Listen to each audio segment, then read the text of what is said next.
Então, por muito tempo ali, tem uns 4, 5 dias que eu não vi ninguém. E aí começa a bater aquele psicológico de, putz, fiz merda, tô lá para trás da frota, não sei o quê. Foi todo mundo embora já. E só no dia anterior à chegada nas Canárias que eu vi um outro barco do americano, o Peter. E aí sim que começou a bater a competitividade de novo, né? Que aí foi toda a vela para cima e vamos alcançar esse cara. Aí acho que foi a velejada mais gostosa da primeira etapa toda.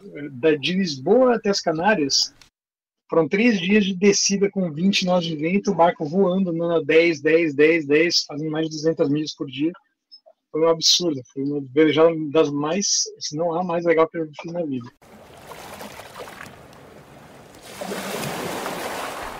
Oi, eu sou Marina Guedes e esse é o Maré Sonora, o seu podcast para navegar em conversas muito inspiradoras e de vez em quando divertidas também.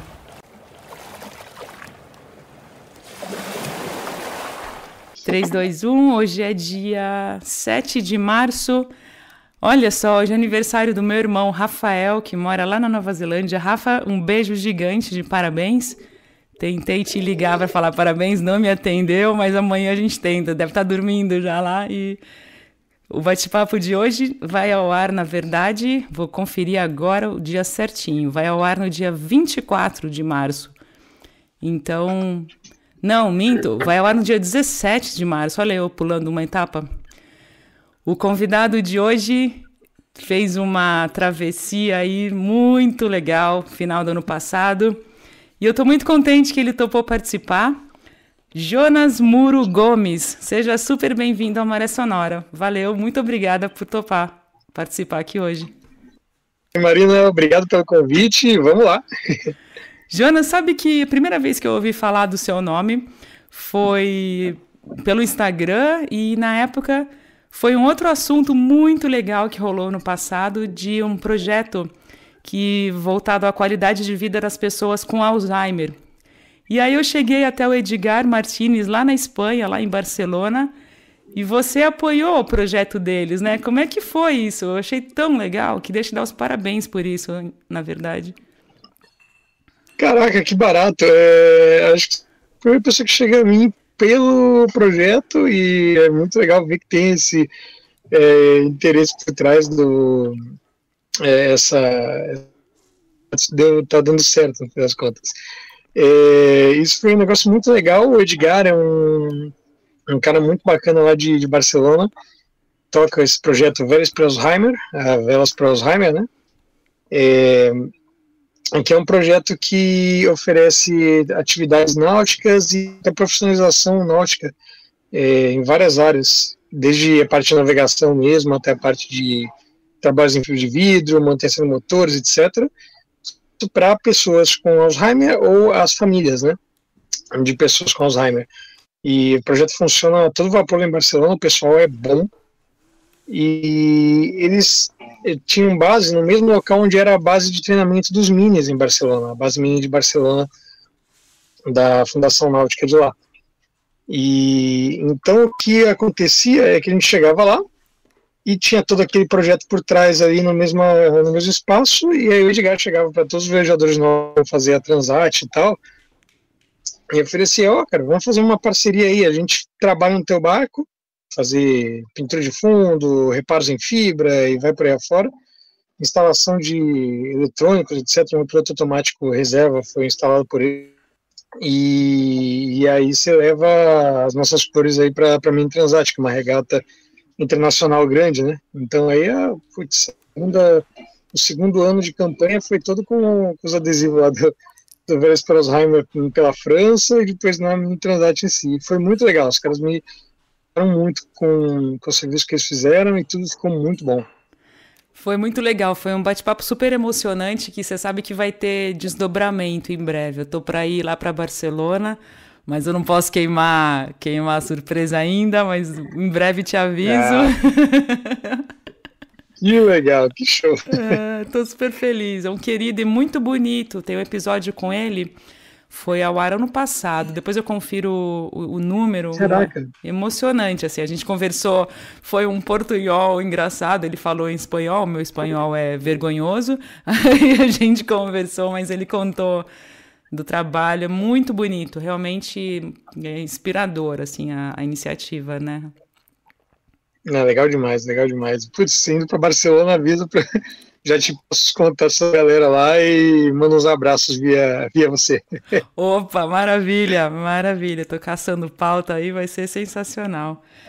E Jonas, aqui no Maré Sonora não tem um público somente de velejador. Tem muita gente que, de alguma forma, tem alguma ligação com o mar, gosta de aventura, gosta de histórias inspiradoras que tenham conexão com o mar.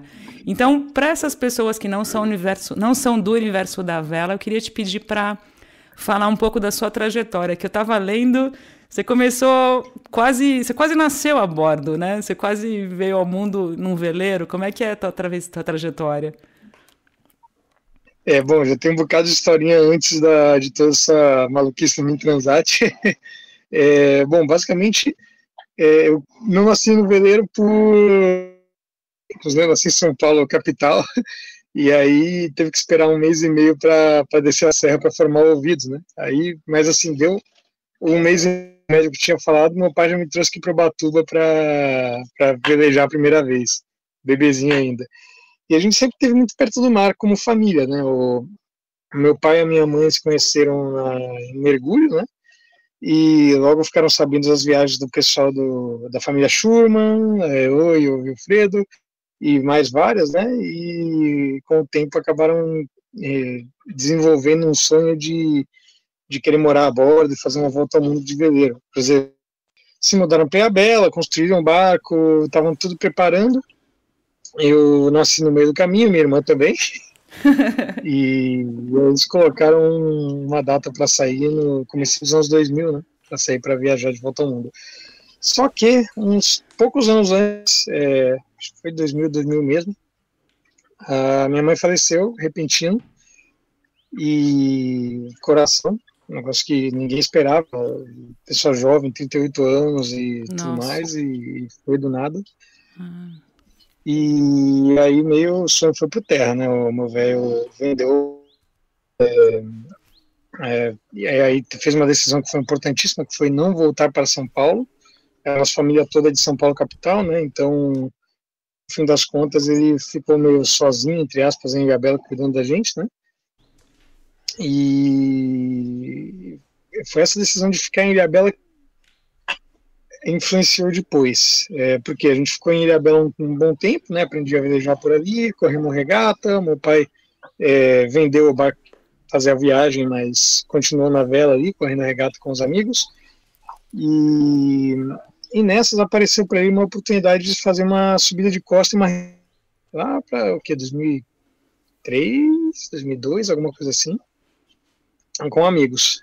Subiu até a Noronha, fez a costa toda, e percebeu que não era o bicho de 7 cabeças todo, que dava para ir comigo e com a minha irmã.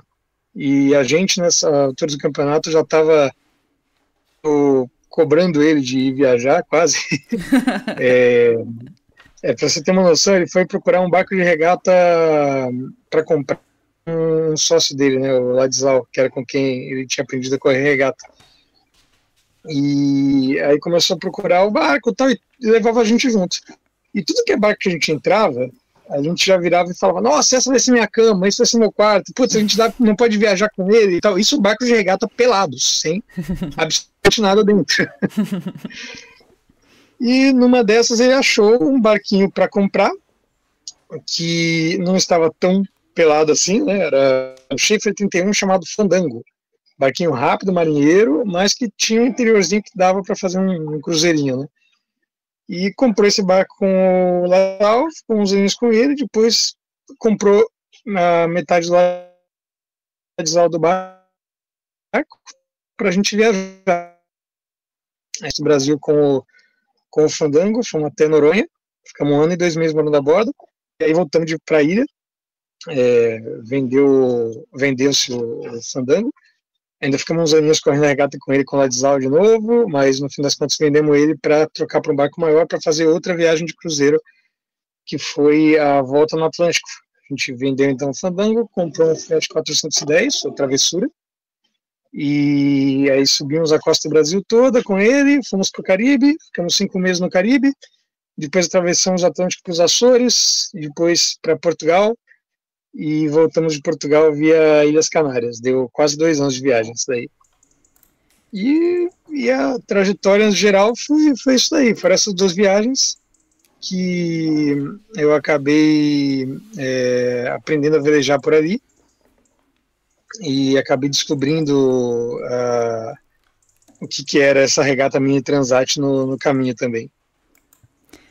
Para quem quiser ler um material que conta, né, Jonas, esse começo da vida de vocês, esses rolês pelo mundo aí com teu pai, com a tua irmã, seu pai fez um livro, O Melhor Ano de Nossas Vidas, que está disponível para leitura, parte digital, né? Dá para ler completo. Eu vou colocar o link na descrição do nosso bate-papo. É muito legal. Ele relata tudo isso, né?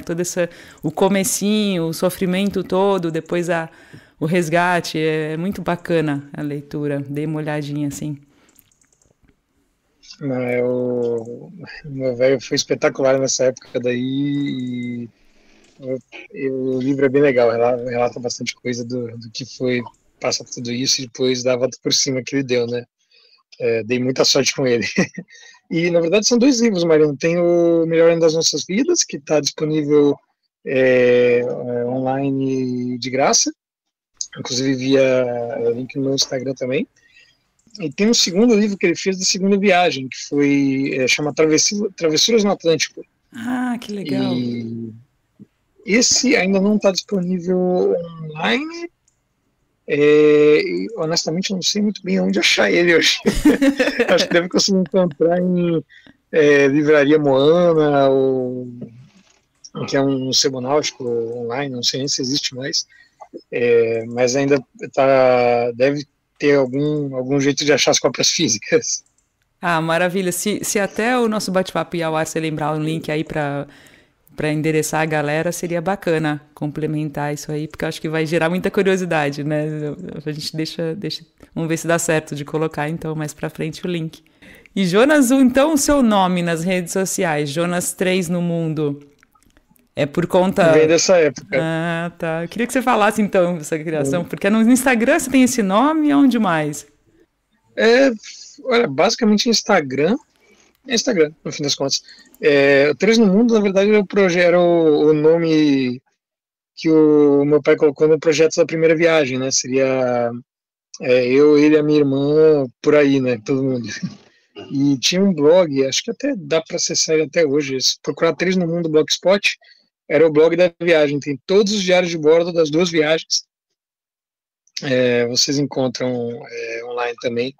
Aí tem diário de bordo, fotos e um monte de coisa de informação da época lá. Não tem mais manutenção em cima dele, porque as viagens terminaram, né? Mas está tudo lá arquivado. E eu esqueci de perguntar, logo no começo, eu sempre pergunto onde é que você está. Você está no veleiro agora? Onde você está? Conta um pouquinho, situa a gente. Bom, no momento estou no veleiro, inclusive vocês podem perceber pelos rangidos aí, tá balançando um bocado, mas a gente eu tô com um Multishine 31 agora, sou sócio do meu pai no barco, tô morando nele, eu e a minha namorada, a Débora, e a gente está aqui em Ubatuba, na enseada do Flamenguinho agora, tá inclusive balançando um bom bocado aqui, chuva, vento, tá aproveitando os dias mais lentos aqui, né? Você está a bordo, então, do Vento Real ou é outro nome? Vento Real, ele mesmo. Ah, que legal. Eu vi algumas fotos também. Vocês fazem charter nele também, Jonas? Aquelas já fugindo do tema um pouco, né? Sim, a gente está fazendo charter no barco. São charters mais voltados assim para aula de vela e aula de navegação. E quando é alguma coisa de pernoite, a gente tenta fazer meio que uma experiência de vida a bordo, né, para mostrar para o pessoal como é que é viver a bordo e tal. Eu gosto muito dessa parte de instrução, trabalhando um tempinho no grêmio de vela da EFON lá no Rio, da Marinha Mercante, quando eu estava fazendo faculdade lá, né, também instruindo o pessoal do Grêmio de Vela, aulas básicas de vela, regata e tal, e eu peguei bastante gosto por isso, então é um negócio que eu curto bastante fazer. Você tinha a vontade já de fazer a Transat, de fazer essa travessia em solitário? Não é de hoje, né? Não era recente. Conta um pouquinho desse seu sonho que foi realizado no passado. Bom, isso daí foi realmente um negócio que vem de longe. Desde a época da primeira viagem ainda, eu comecei a ver em mídia, em revistas e tal, sobre essa regata Mini Transat, que, para quem não conhece, é uma regata de travessia do Oceano Atlântico, em solitário, sem comunicação, e em barquinhos de 21 pés, 6,50 m, que a maioria é desenhada especificamente para essa regata, a classe Mini 650. É uma regata que é super conhecida lá fora, na França é famosíssima, e é meio que a porta de entrada para o mundo das regatas offshore grandes mesmo, né? As voltas ao mundo, as travessias do Atlântico em classe 40, e vai por aí afora, né? Barcos de regata específicos, né? E, sei lá, desde pequeno eu era muito maluco, eu era louco por ficar vendo desenho de barco. Eu construía barquinhos de brinquedo, desenhava os meus próprios barquinhos, depois construía eles, né, com os cabos que tivesse na frente. Era o meu hobby quando eu era pequeno. E a primeira coisa que me chamou a atenção foram os barcos, que são super legais. É uma classe meio de desenho experimental de barco. E muita coisa do que a gente tem em barco de oceano hoje, inclusive de cruzeiro, veio da classe Mini. E em seguida eu comecei a perceber que a navegação, a regata em si era legal pra caramba, tipo, pessoa sozinha atravessar tudo aquilo de água num barquinho daquele tamanho e andando em velocidades absurdas, né, por 21 pés. Então, é um negócio que desde pequeno, desde 2006, já me chamava a atenção. E no decorrer das viagens, da vida por aqui, eu fui meio cruzando com a regata em outras vezes, né. Conheci 2 brasileiros que fizeram a regata aqui, a Isabel Pimentel e o Canchu, que foram 2 que completaram a Mini Transat, agora 5 brasileiros que completaram. O Canchu e a Isabel foram 2 deles, e foi um espetáculo de conhecer eles e pegar as dicas, pegar como foi a experiência deles, né? Escutar as histórias. E depois cruzei com a regata em si, quando a gente estava na segunda viagem, nas Ilhas Canárias. Ilhas Canárias, não, desculpa, em Cabo Verde. Cabo Verde a gente cruzou com os barcos que tinham quebrado na segunda perna da regata e pararam lá para consertar. E aí fui vendo notícias sobre por anos e anos. É sempre com aquela história de, caramba, isso seria muito legal de fazer, mas é um sonho muito impossível, muito longe da realidade. Lá na França, etc e tal, eu dava a impressão de que era só para super viajadores, não sei o quê. Mas ficou aquele negócio na minha cabeça. E tanto que quando eu escolhi uma carreira para seguir, eu escolhi fazer a Escola de Oficiais da Marinha Mercante, que é para trabalhar em navio embarcado. O esquema de trabalho dela é para trabalhar em escala 1 mês ou 2 meses embarcado, e depois 1 mês ou 2 meses de folga. Completamente livre e recebendo ainda. E essa carreira foi um amigo que recomendou, mas olhando bem, eu parei e pensei, putz, é exatamente esse tipo de trabalho me possibilita viajar ou fazer um projeto no estilo da Mini Transat. Até eu não pensava realmente na Mini Transat em si, mas vinha na cabeça, poxa, um negócio desse tipo, né? E aí estudei, depois da segunda viagem, entrei e passei na Escola de Marinha Mercante, comecei a trabalhar, e uma bela noite lá chegando nas Ilhas Canárias de navio, trabalhando, eu olho para o AIS e começo a ver um monte de pontinho, veleirinha aparecendo no AIS lá, e era a Mini Transat 2019 que estava cruzando com a gente. Aí eu sentei ali sozinho no cockpit, sentei e fiquei pensando, putz, eu tô terminando de me formar agora, tô com a faca e o queijo na mão, tô com o trabalho que vai me dar o dinheiro necessário e o tempo necessário para fazer um negócio desse por conta própria. Então, por que não, né? Vamos correr atrás. Aí que a ficha que é fazer mesmo a Mini Transat. E foi por aí que começou o projeto. E você comprou o barco na França? Como é que foi essa escolha do barco para participar da regata? A escolha do barco foi muita influência do Kanchu, né, que é um vereador baiano chinês que já completou a Transat lá em 2011. E foi sugestão dele de pegar um barco modelo Pogo 2, que é um dos modelos de mini mais confiáveis, assim, um pouquinho mais antigo, mas forte para caramba. E é meio conhecido como, ok, esse barco faz a Transat de qualquer jeito, ele vai chegar. Pode não ser o mais rápido deles, mas vai chegar. E ele me recomendou pegar esse modelo de barco e um barco que tivesse terminado de fazer a Transat anterior, a última, né? Porque aí já ia estar equipado e tal, não ia ter tanta dor de cabeça com preparação do barco, ia ser só mais aprender a usar as coisas e renovar o que tivesse vencido. E eu fui atrás disso e achei um barquinho, o 654, que eu depois botei o nome de borrachudo, e eu comprei o barco de um jeito que não é para comprar barco, eu basicamente comprei o barco sem ver ele.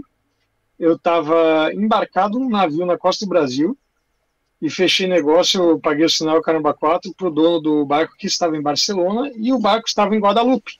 Nossa! Eu tinha acabado de terminar de fechar no Transat, estava no Caribe. E isso foi em 2021, no final do ano. E, bom, aí o barco voltou de navio para a França. Depois disso eu mandei um surveyor olhar o barco lá em Lorient, na França, e levar o barco para Barcelona de caminhão. E até eu não tinha visto o barco ainda. Foi tudo via internet. Então, para o cara me dar um golpe, ele era facinho. Mas, ministro no geral é tudo amigo, tudo gente boa, e esse não foi diferente. Então, o barco chegou em Barcelona, e aí isso eu comprei o barco em dezembro e fui ver ele só em fevereiro, que foi quando eu consegui me organizar para desembarcar do navio e arrumar toda a vida para viajar para Barcelona, né? Aí fui para Barcelona, cheguei lá, peguei o barco, estava show de bola, tudo que tinha sido prometido mesmo, e o próprio dono anterior era de Barcelona, um senhor chamado Ignasi, gente fina pra caramba, e me ajudou muito durante o processo todo, né, brincadeira. Acabei ganhando um amigo nessa brincadeira de comprar barco à distância. Eu achei um barato o nome do teu barco, Borrachudo, por conta de Ilhabela, é isso mesmo? Quem conhece Ilhabela vai reconhecer na hora o nome, quem não conhece, o Borrachudo é um mosquito específico de lá, quem vai para lá lembra dele por uma semana depois. O bichinho é pequeno, muito rápido, impossível de pegar e, bom, deixa umas marquinhas doloridas.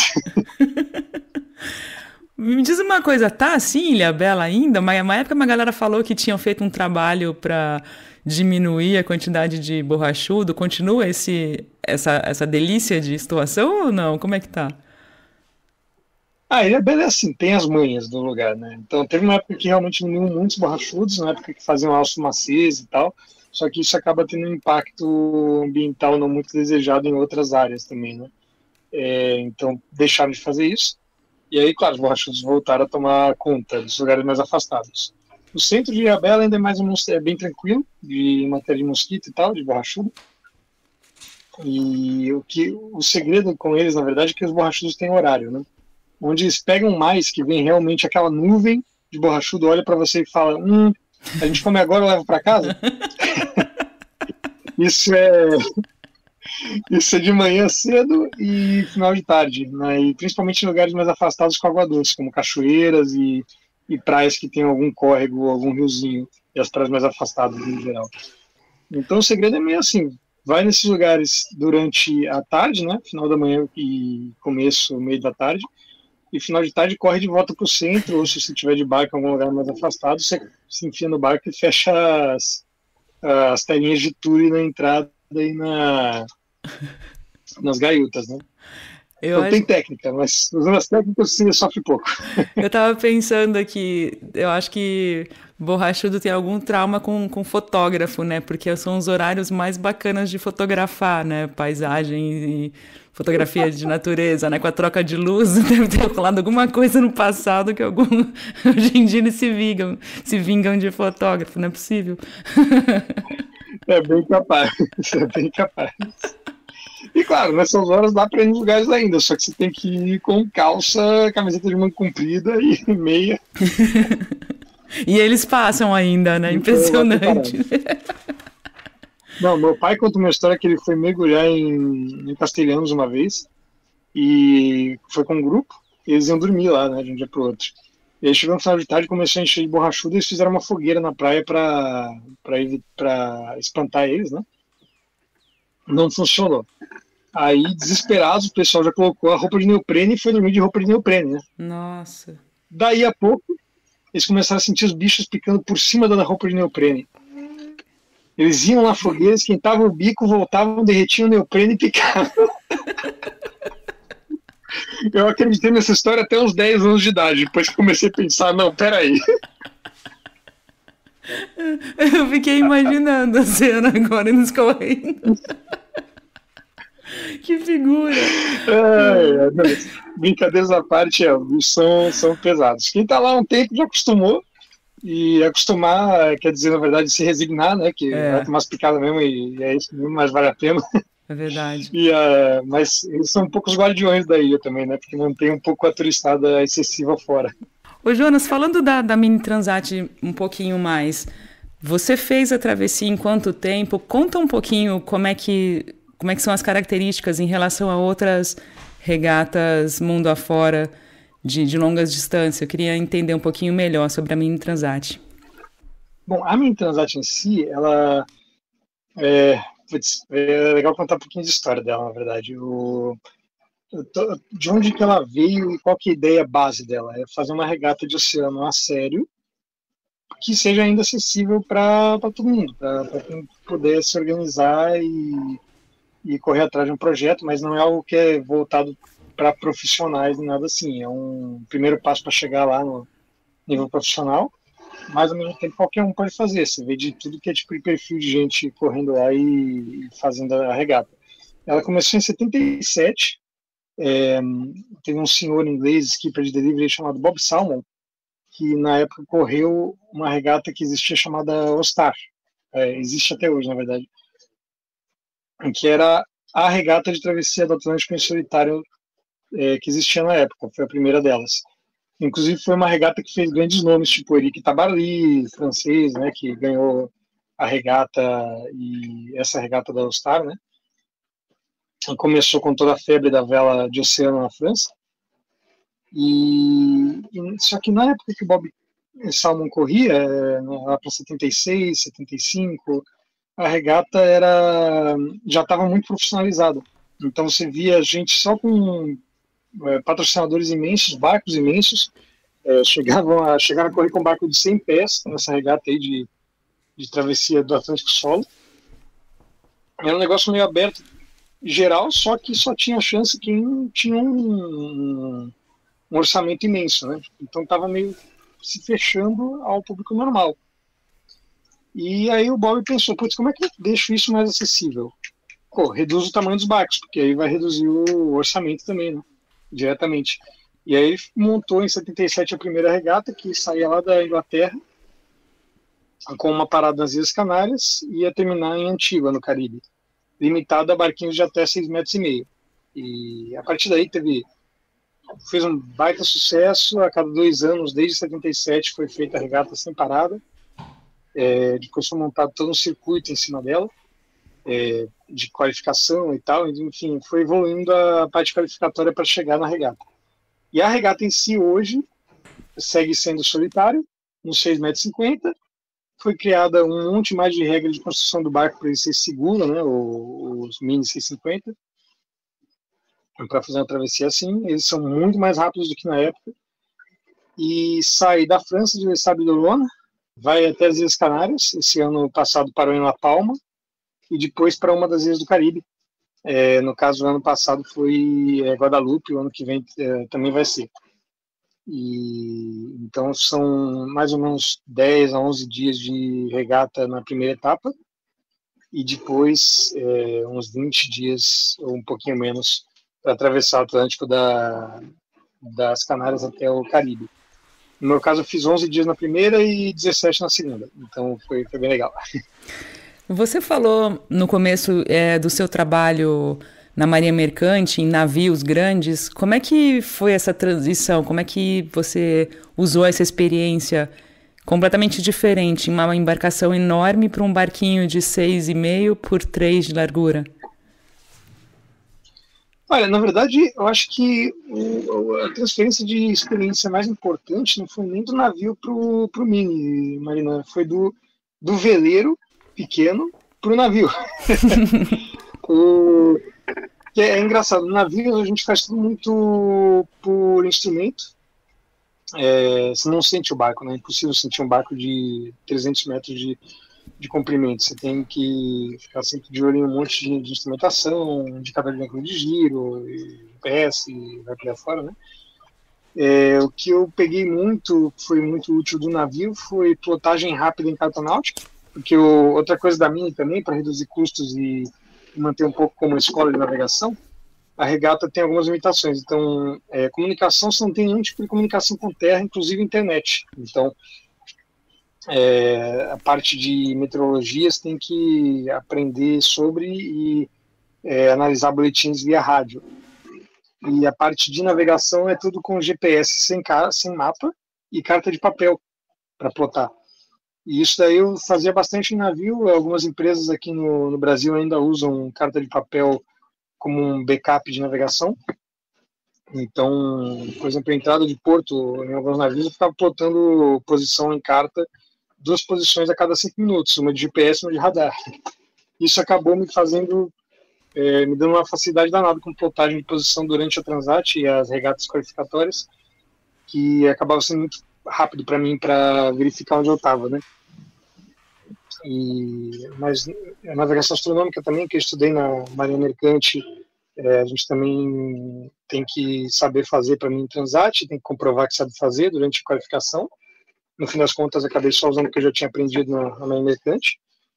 E, principalmente, o que eu levei do navio para o Mini é um pouco de segurança em cruzamentos com navios. Enquanto a maioria do pessoal que eu conheço da classe estava super tenso quando cruzava com um navio, com uma zona de separação de tráfego onde tinha muito navio passando e tal, eu já estava um pouquinho mais tranquilo porque eu sabia o que estava acontecendo no passadiço do navio, né? E hoje em dia já teve muito acidente de veleiro com navio, inclusive durante a minha Transat, alguns já foram atropelados anteriormente. Né? Nossa! Mas isso faz muito tempo. Inclusive uma viagem, um livro famoso que tem, que é os 76 Dias à Deriva, do Steve Callahan, ele foi atropelado num Mini, por um navio. Nossa. E aí foi para a balsa salva-vidas e atravessou o Atlântico de balsa. Caramba. É um livro que é livro texto assim, de sobrevivência no mar, é maravilhoso. Uhum. Mas isso é na época que não existia um aparelhinho chamado AIS, né? O AIS hoje ajuda demais. Se você tem um AIS, com certeza o navio está te vendo. Então aí não tem grandes problemas. E além do que, o navio é muito mais fácil você mesmo ver do que um barco pesqueiro ou algo assim. Então hoje eu sou muito mais preocupado com um barco de pesca pequeno, de madeira, sem aparelhamento nenhum, do que com o navio. O tipo de regata, comparada, por exemplo, com a Golden Globe Race, que a Kirsten ganhou, né? Ela até participou aqui do Maré Sonora bem antes da prova. Foi muito legal. Depois eu mando para você o link. E que eles são, né? A prova da Golden Globe Race, eles têm nada de equipamentos eletrônicos, são obrigados a usar a navegação com sextante, né? Tem uma série de pré-requisitos diferentes da Mini Transat, pelo que eu estou percebendo, né, Jonas? Uhum.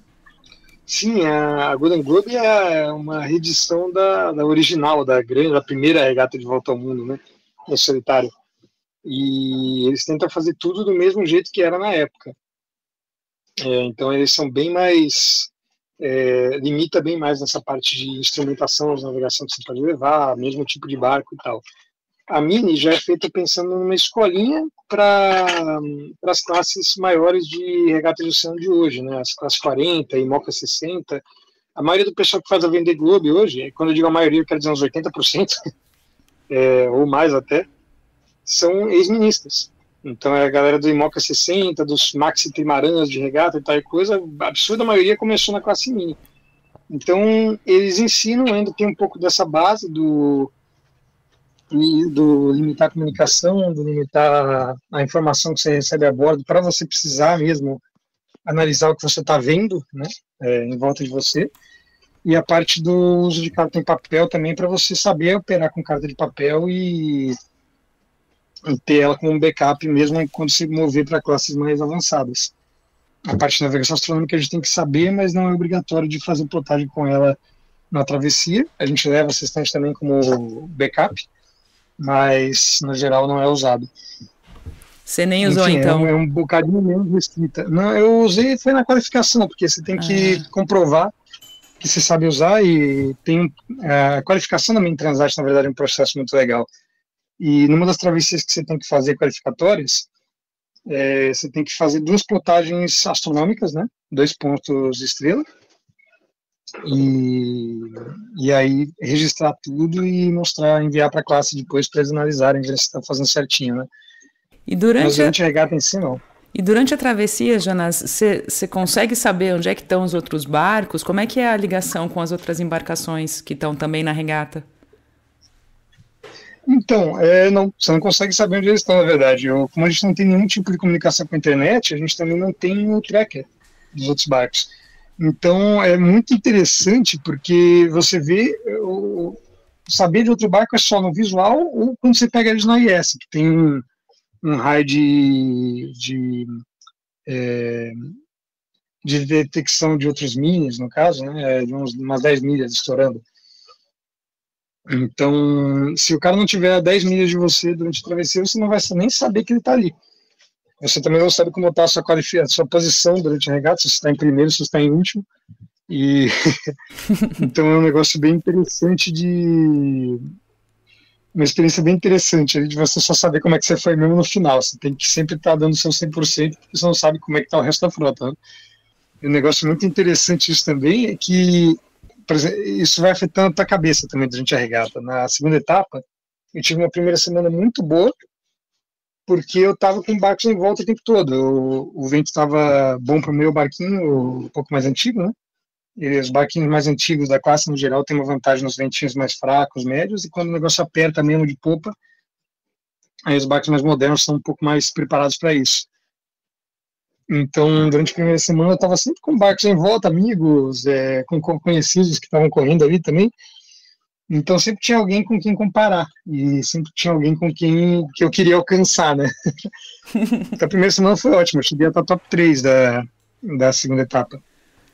Só que aí depois de uns 7 dias, de 8 dias de regata, afastou de um jeito que eu fiquei alguns dias sem ver ninguém. E aí começa a bater aquela, putz, será que eu fiquei para trás? Será que fiz alguma decisão errada? Será que tá tudo bem? E aí você fica naquela, putz, não tem ninguém para tentar alcançar aqui no visual. Nossa, o barco tá andando muito rápido, tá forçando as coisas. Será que eu vou tirar um pouquinho mais de vela para conseguir dormir tranquilo hoje? Alguma coisa assim? Então,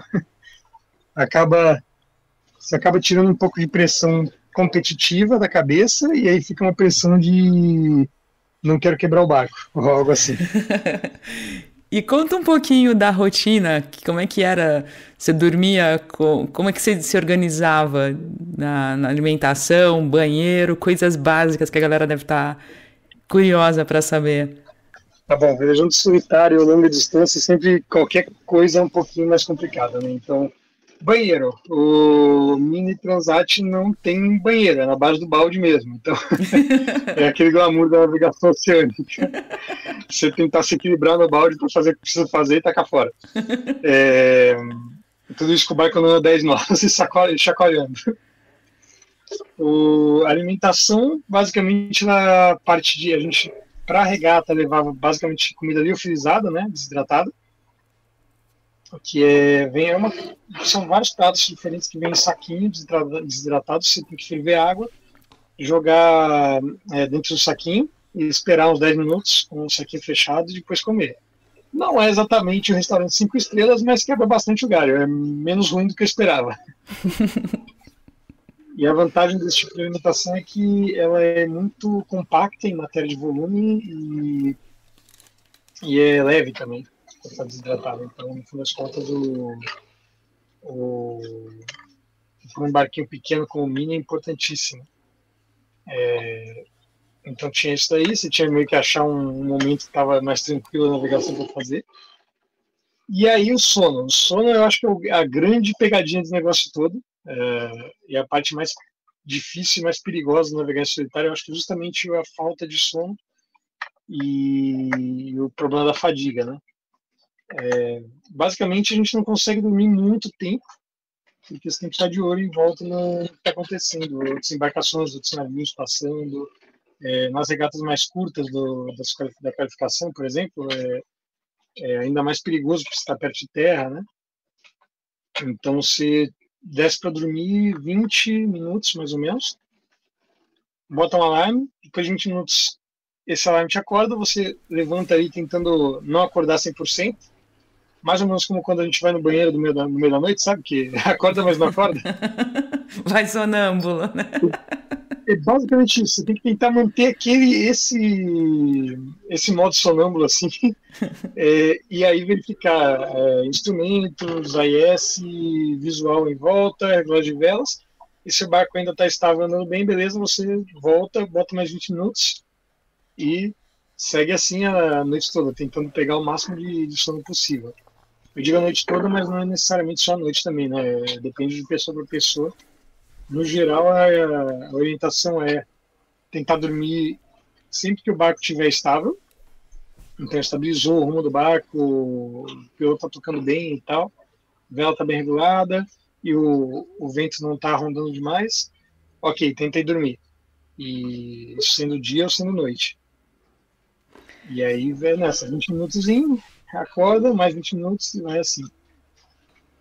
Você levou alguma coisa para ler durante a travessia? Muita coisa. Levei um Kindle, inclusive presente da namorada, foi espetacular isso. E aí no Kindle levei um monte de livro. Na primeira etapa, infelizmente o Kindle foi para água na primeira noite. Ai, putz. Mas aí o negócio estava funcionando tão bem antes nas regatas qualificatórias que eu comprei outros nas Canárias e aí você conseguiu levar um bocado de livros ali, porque na primeira etapa fez falta, viu?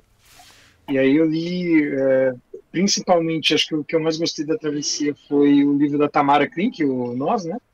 Que também foi a travessia Atlântico solitário dela, então foi muito interessante, porque é como se tivesse alguém para conversar durante a regata. Além do que ela passou no Sardinha, era muito parecido com o que eu estava passando no Borrachudo. Então foi divertido ver como algumas coisas eram similares, outras eram completamente diferentes, foi legal. Também ganhei da Isabel Pimentel um livro de um vereador francês, caramba. Esqueci o sobrenome do cara. Mas enfim, o cara fez uma volta ao mundo em catamarã aberto, estilo que o Betão Pandiani faz. Que legal. Os Hobbitettes da vida, ele fez uma volta ao mundo desse jeito.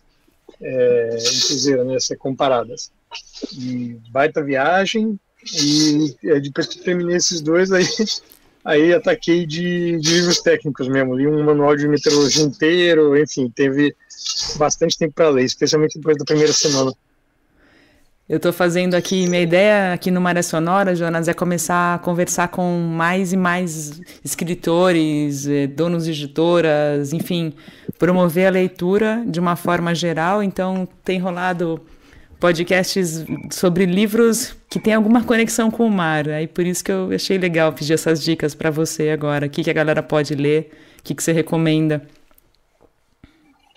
Que legal. Mas esses dois espetaculares tinham uns que eu já tinha lido antes, né? Sobre navegação de longo curso e regatas assim, né? E acho que os mais legais que eu tenho para recomendar desse tipo são um chamado Uma Viagem para Loucos, que é sobre a primeira Golden Globe, né?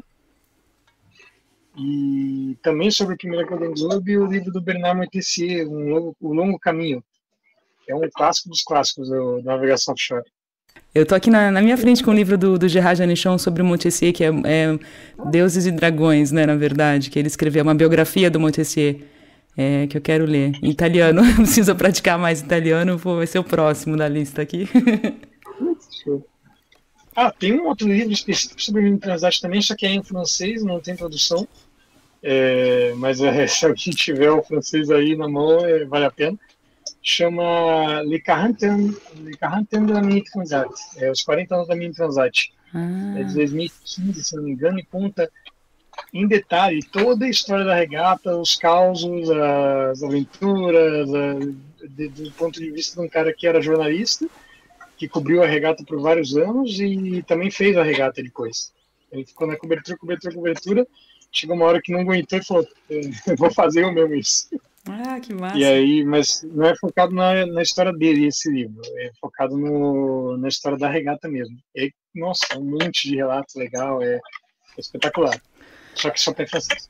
Eu vou aproveitar a carona, então, na sua deixa, e conta um pouquinho das suas curiosidades, de algumas que rolaram nessa travessia, algum perrengue. Eu vi que teve esse problema com leme. O que aconteceu, assim, que você pode compartilhar, Jonas?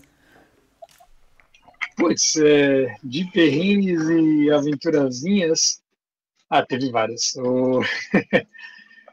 Na primeira etapa, basicamente, não rolou grandes perrengues de quebra do barco e tal, na verdade foi muito pouco.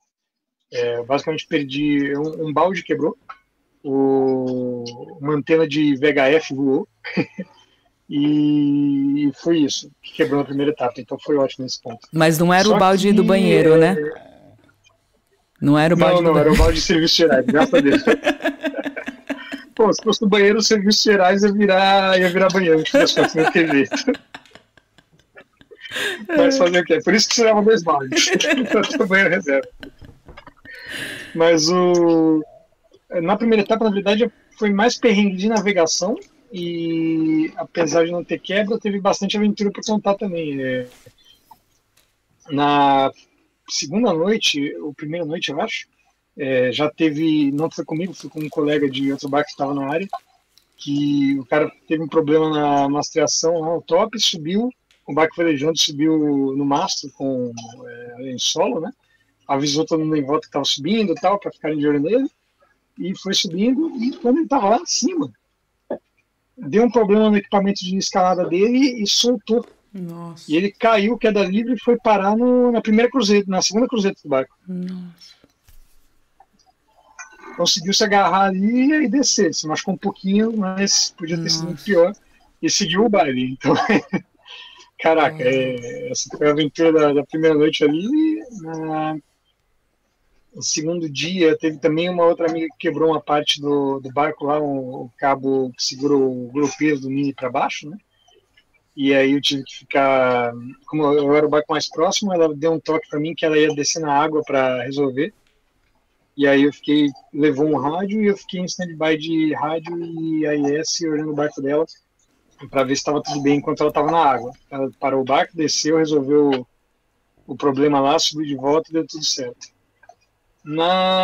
Acho que foi quarta para quinta noite, teve 2 colegas também, 2 amigos que tiveram encontros com orca, lá no Cabo Finisterre, mas não aconteceu nada, basicamente os orcas chegaram, olharam os barcos deles e foram embora, porque eles estavam numa calmaria ali, ficaram meio parados, e as orcas não tiveram muito interesse pelo barco parado. Aí foram embora lá. E, bom, no quinto dia também, a gente pegou, a frota toda praticamente, pegou uma tempestadezinha legal no Cabo Finisterre, que foram uns 35 nós mantidos, com 40 de rajada, mais ou menos a tarde toda. Nossa.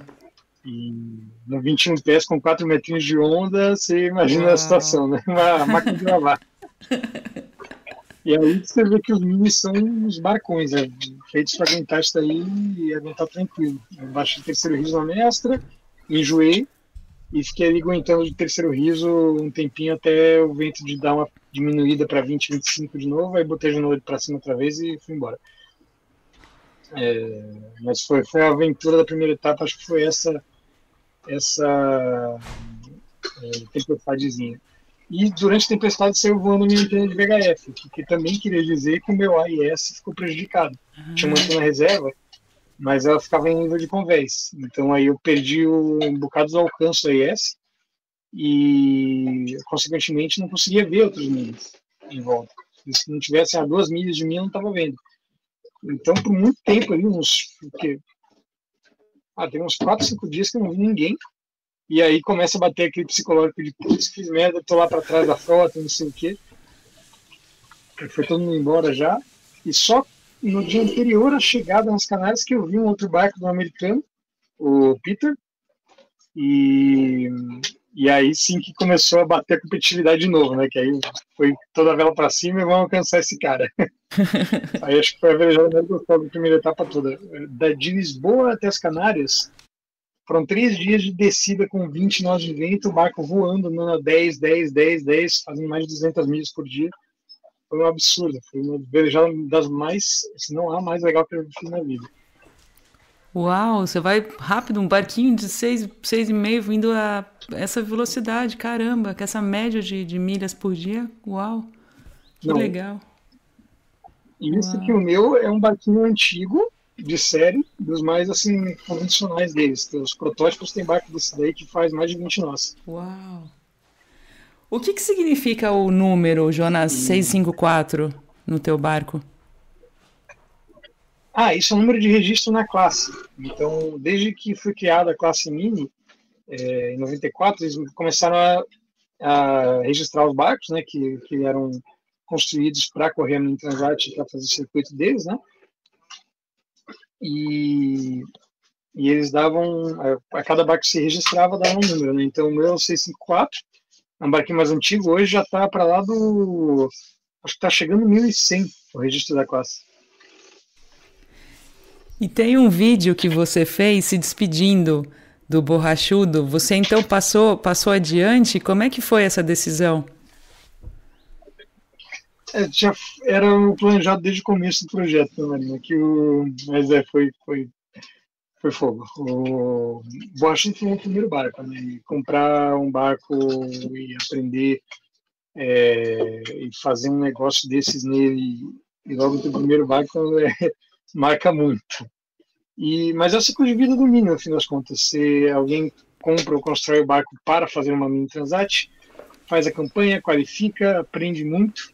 E uma coisa que eu não falei ainda foi sobre a qualificação da regata, que antes de poder se inscrever na Mini Transat e falar, ok, vou fazer a regata Mini Transat, você tem que fazer toda uma série qualificatória antes. São 1.500 milhas em regatas oficiais da classe lá na Europa, que são sempre em dupla ou solitário, e mais 1.000 milhas de velejada solitário sem parada, fora de regata. Então, só de mínimo do mínimo são 2.500 milhas que você tem que fazer no teu barquinho lá, tem que ser com o barco que você vai fazer a Mini Transat. E assim, entre isso daí e outras regatas que você corra e transportes, essas coisas, eu no Borrachudo fiz 5.000 milhas antes da Mini Transat, que já é mais do que a Atravessada Atlântica em si, e eu era dos que tinha feito menos milha, justamente por eu estar trabalhando no Brasil e tal. Então é muita coisa que você acaba vivendo com aquele barquinho, e cada uma dessas regatas qualificatórias é uma aventura daquelas para contar para os netos. Então é muito legal, muito legal. E aí o pessoal compra, faz esse circuito, faz a Mini Transat e depois passa para outro projeto. E nessa que passa para outro projeto, vende o barco para alguém que vai fazer a Mini Transat também. Então o ciclo dos minis é basicamente isso mesmo, é natural. E o Borrachudo eu vendi para uma garota da Estônia, a Annalisa, que acabou virando uma grande amiga no processo também, correu a regata comigo, velejou comigo no Borrachudo, tive um convite para velejar com ela também lá na Europa esse ano, se tudo der certo. E ela vai fazer a mesma coisa, se qualificar e fazer Mini Transat. Se tudo der certo, vai ser a primeira pessoa da Estônia a fazer uma Mini Transat. Então... E me diz uma coisa, você tem planos de entrar para as longas travessias de maior duração? Tá na tua meta?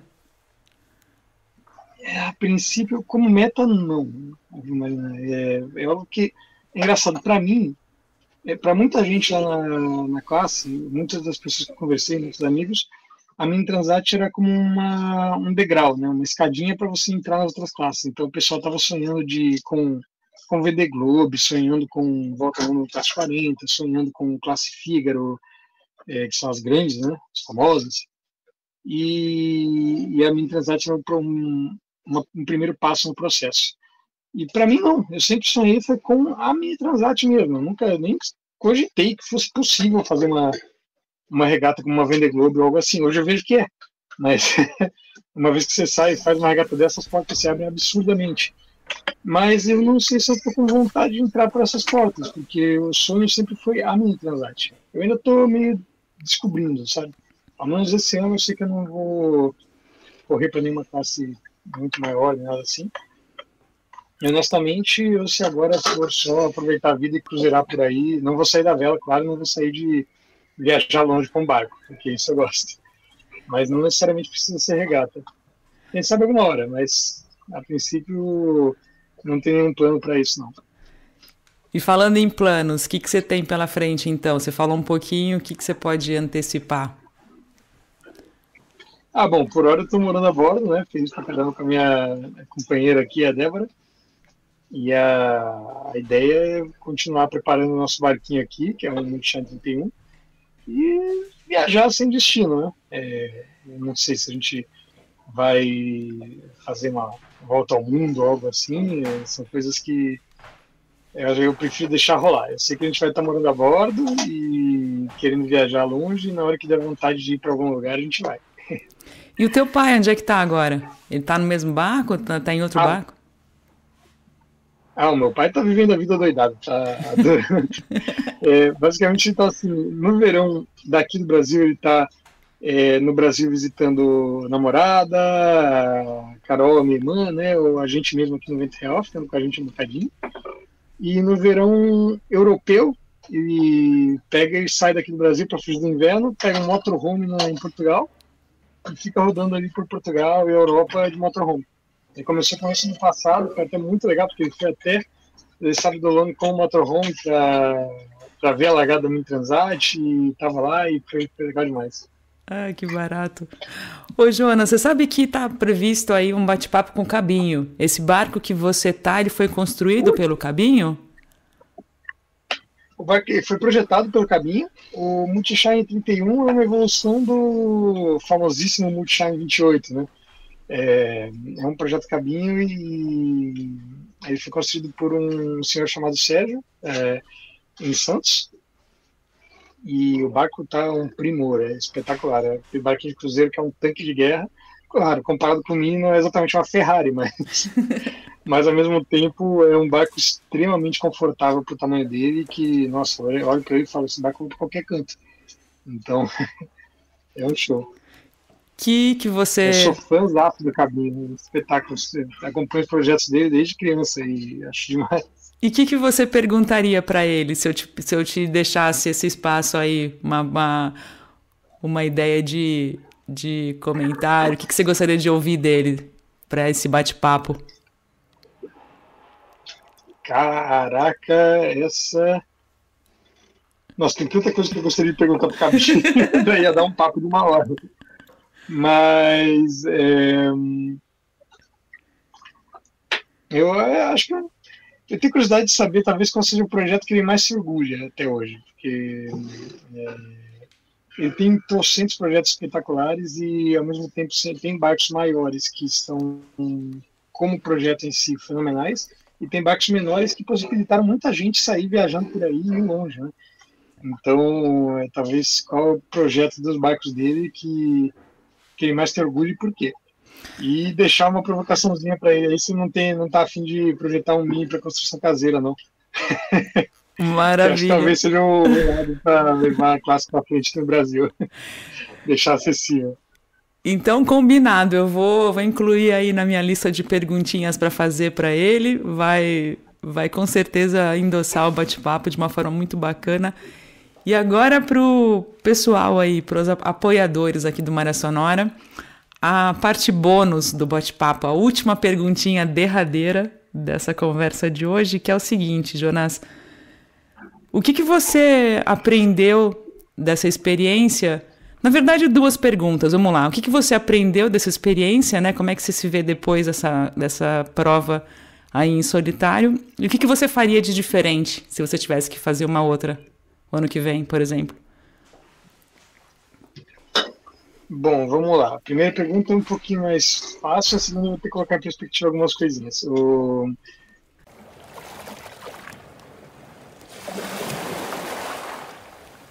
Muito obrigada por chegar até aqui e conferir mais um programa do canal. Se você desejar ouvir esse bate-papo até o final, existem diferentes caminhos, tanto para quem mora no Brasil como no exterior. Dá uma olhadinha no nosso site www.podcastmariasonora.com na seção Apoie. Basicamente, existem formas no apoio coletivo da plataforma Apoia-se, diretamente no Spotify ou no YouTube e, por fim, fazendo uma doação pontual através da nossa chave Pix. A gente se vê então no próximo episódio e, como sempre, eu desejo a todos vocês bons ventos. Percebeu que minha voz está rouca, né? Mas mesmo assim a mensagem foi dada. Valeu, até mais!